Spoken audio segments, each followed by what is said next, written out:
Walang kawala ang isang lalaki wanted sa kasong pagpatay matapos maaresto sa Valenzuela City. Aminado sa pagpatay ang lalaki na nakuhanan pa ng balisong at hindi lisensyadong baril.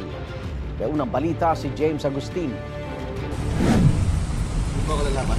Matapos ang halos 6 na buwang pagtatago na aresto ng mga operatiba ng District Special Operation Unit, ang lalaking wanted sa kasong murder.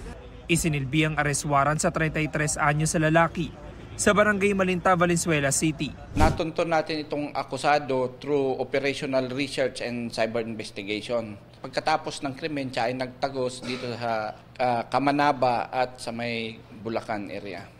Ayon sa pulisya, December 2024 na mangyari ang krimen sa Caloocan City, kung saan namatay sa pamamaril ang lalaking biktima. Meron siyang sinundan na lalaki dito sa may Caloocan. So napang-abot sila, ngayon bigla niyang pinagbabaril at namatay nga po ang ating biktima. Lumalabas na motibo during that time is yung onsehan sa droga.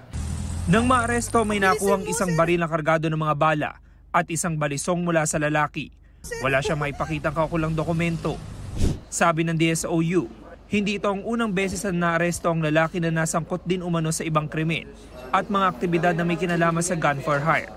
Nung minor pa lang siya, na-involve siya sa robbery. Then nung 18 years old siya, na-involve siya sa illegal drugs. So succeedingly, nung 24 years old na siya, na-involve naman siya sa double murder ng mga kagawad dito sa may Malabon area. Nung inanalyze namin yung cellphone niya, mayroon kaming mga nabasa na communication na meron siyang bibirahin pa na iba.